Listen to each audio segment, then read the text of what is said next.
Extra Journaal, vers van de pers.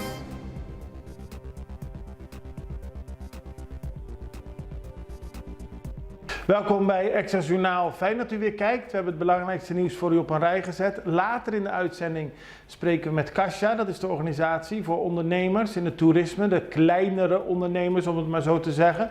Maar nu hebben we eerst het belangrijkste nieuws voor u. En het belangrijkste nieuws gaat over het dividend van CPA, Curaçao Ports Authorities. Dat dividend is voor 2022 gesteld op 1,33 miljoen gulden.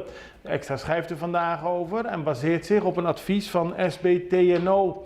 Van die 1,33 miljoen gaat er 1,25 naar de overheid en het resterende bedrag, 77.000, gaat naar de APC, het Algemeen Pensioenfonds Curaçao. In 2017 was het dividend van CPA nog 2,9 miljoen. Daarna volgde er een moeilijkere periode. En nu is er dus weer een dividend van CPA. Vermeende overvaller opgepakt. De politie was vanochtend vroeg in de Veren. En die hebben een inval gedaan bij een huis in de wijk Sanssouci. Daar is een jonge man opgepakt. Die wordt verdacht van het plegen van een atraco. Er zijn verschillende spullen uit huis meegenomen door de politie en ook zijn 2 auto's doorzocht die in de tuin van het huis stonden. De zaak is nog in onderzoek, zegt de politie, en die sluit meerdere arrestaties niet uit. Groot probleem met telefoonkabels. Gerard, de parlementariër voor de PNP, luidt de noodklok. Want al meer dan 3 dagen lang zijn er verschillende wijken in Bandariba verstoken van telefoon. Dat komt omdat dieven verschillende telefoonkabels hebben weggesneden. Het gaat zowel om fiberkabels als om telefoonkabels waar koper in zit. Maar de verschillende wijken, zo worden onder meer Roy Santu, Nieuwpoort, Santa Catarina en Hanenberg genoemd, hebben al dagen geen telefoonverkeer en er wordt niks aan gedaan. Gerard is boos en wil dat er aandacht is voor deze wijken en ook dat er iets wordt gedaan aan de diefstal van telefoonkabels. Curaçao herstelt reputatie. Er is de afgelopen periode natuurlijk veel gesproken over de goksector, de online goksector op Curaçao. Er zijn negatieve berichten van gekomen, maar volgens de minister van Financiën, Javier Silvania, is Curaçao bezig haar reputatie op dat gebied aan het herstellen. Dat zei hij deze week in een toespraak. Hij gaf aan dat er vanaf 1 september bij de Gaming Control Board een portal zal worden geopend waar nieuwe licentiehouders zich kunnen aanmelden, om op die manier de situatie rond de licentiehouders beter te structureren. Ook wordt er een nieuwe wet voorbereid, die heet de LOC. Daar wordt hard aan gewerkt, dat is de minister. En er is een proces van transformatie, uitdagingen en successen opgestart, die er uiteindelijk toe moet leiden dat Curaçao zonder problemen verder kan gaan met haar online gaming sector. Brand in een leegstaand huis. Vanochtend vroeg moest de brandweer in actie komen omdat er brand was gezien in een huis in de Daimiriweg. Het is een onbewoond huis en het staat een beetje in de Mondi, dus het kostte wat moeite om daarbij aanwezig te zijn. Maar de brandweer moest dat snel doen om daarvoor te zorgen dat de brand niet oversloeg naar de Mondi of naar andere huizen om de omgeving. Van het huis dat in de brand stond is de binnenkant helemaal verwoest door de brand, maar de brand is niet overgeslagen. Veel autopapieren niet in orde. De politie is bezig met verkeerscontroles. En deze week vond er een uitgebreide verkeerscontrole plaats op de Schottengatweg Zuid en de Regentesselaan. Die duurde in de ochtenduren van 8:30 tot 11. Er zijn 74 auto's gecontroleerd en bij 53 was er iets niet in orde. Dat kan gaan om het niet dragen van de veiligheidsgordel. Maar ook hadden heel veel automobilisten niet de verzekeringspapieren bij zich, reden ze zonder rijbewijs, hadden ze geen keuringskaart om te overhandigen en zo waren er heel veel zaken. Maar het feit dat er bij zoveel auto's iets mis was, geeft aan dat de politie in ieder geval door zal gaan met controles. DMO betreurt vertraging. We hadden gisteren aandacht voor de situatie rond een pand op de hoek van de Keukenstraat en de Sommelsdijkstraat in Poenda. Al lange tijd kan het verkeer daar niet langs, wordt gestremd en nu is er een kort geding aangespannen door Fondation Promo, omdat die niet willen dat de overheid het pand gaat afbreken. En juist dat afbreken van het pand door de overheid was volgens Downtown Management Organisatie DMO een goed punt, omdat daarmee duidelijkheid ontstaat wat er gaat gebeuren. En nu is er alleen maar meer vertraging, hebben de mensen langer last van de situatie. Maar zoals gisteren al Dennis Klaus van Promo zei, moet er goed worden aangekeken of de overheid zich aan de regels houdt. Dit was het belangrijkste nieuws. Dan gaan we nu over naar een interview dat we hadden met Saskia Ost van Kasja. Zij is van de organisatie die opkomt voor de belangen van de kleinere ondernemers in de toerismesector. En Kasja heeft gisteren een brief gestuurd. Het gaat namelijk om de toerismecijfers. Die zijn huizenhoog. We hebben in vorige maand een enorm aantal toeristen gehad, maar, zo stelt Kasja, daar zien we te weinig van. Het gaat te veel om toeristen die naar all-inclusive resorts gaan.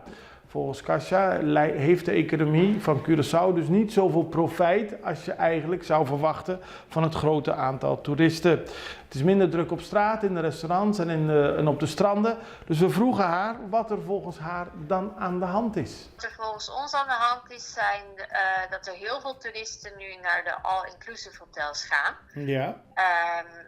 Die mensen hebben alles betaald op voorhand, alles is al geregeld, dus zij gaan naar dat hotel. En blijven ook in dat hotel voor de rest van hun vakantie. Dus die zien wij niet. Ja. Sorry? Dus die zien wij niet. Nee, die zien wij niet. Zij hoeven geen auto te huren, ze gaan niet op restaurant. Ze kunnen misschien een dagje naar het strand gaan of het eiland ontdekken, maar dat is dan ook maar 1 dag. Ja. Dus de economie van Curaçao, heeft daar niet zo heel veel aan, zeg maar. En volgens de overheid hoor je daar niet over, want die zijn gewoon blij dat er zoveel toeristen komen naar het eiland. Maar eigenlijk zeggen jullie, we hebben er qua economie minder aan, omdat die mensen alles al van tevoren betaald hebben. Klopt, ja. Inderdaad. Daarom hebben we ook aan CTB gevraagd. En de samenwerking met CTB en de overheid is heel goed. En zij zijn ook willing om in hun rapport het verschil tussen de mensen die naar de all-in gaan, apart te zetten van de andere toeristen, zeg maar. Zodat, dus zodat je ziet hoeveel mensen all-inclusive gaan en hoeveel naar de andere. Ja. Oké. En zou dit eigenlijk moeten betekenen dat Curaçao minder all-inclusive resorts zou moeten hebben? Want er komen er meer aan. Klopt, daar zijn we zien dat als all-inclusive meer komen, dat er dus echt minder gedaan wordt voor de economie van Curaçao.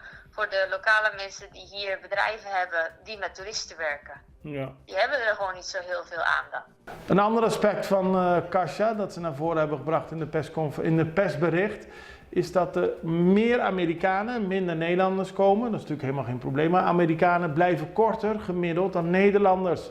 En dat zorgt ervoor dat het aantal nachten wel een beetje weer aan het afnemen is. Hoe zit dat precies? De Amerikaanse toeristen die blijven meestal maar een week of 5 dagen zelfs. Mm-hmm. Oh. Mm. Die hebben gewoon minder vakantiedagen.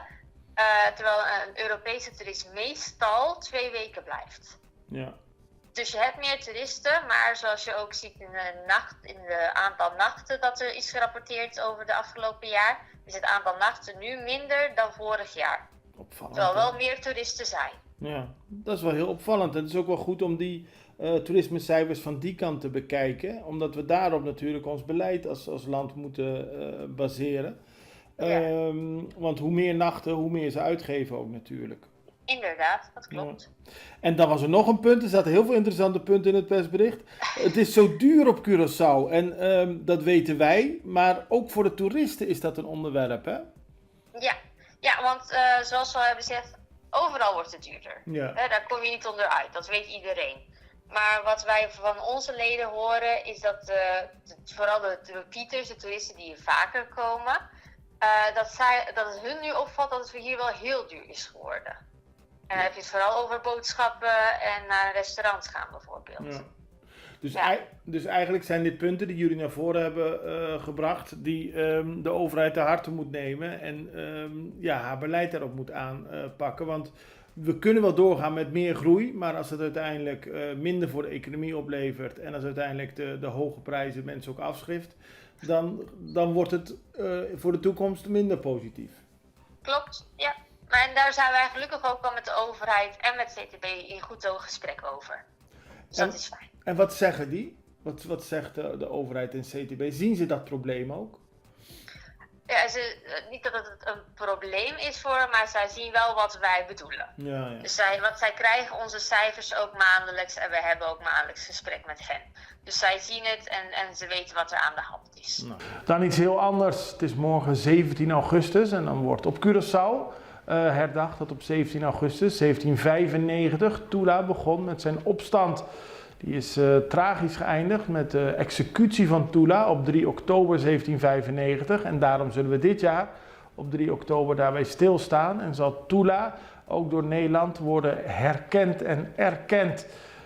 Tot het zover is er een hele mooie documentaire te zien. Die is morgen op de televisie met Isaline Callister, de Curaçaose zangeres. Zij heeft een bijzondere documentaire gemaakt waarbij ze over Curaçao wandelt, de Tula-route wandelt. Dus de route die Tula met zijn kompanen heeft genomen tijdens de opstand. En dat deze samen met de Nederlandse muzikus en theatermaker Thijs Borsten. Kijk even naar de trailer.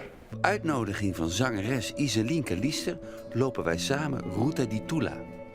Dit is de route die de opstandelingen onder leiding van Tula liepen tijdens de grote slavenopstand op Curaçao.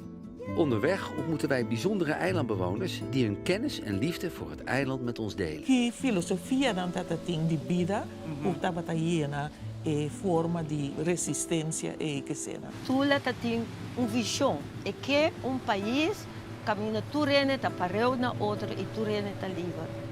Isaline zingt met of voor de gast een lied dat aansluit bij het onderwerp van gesprek.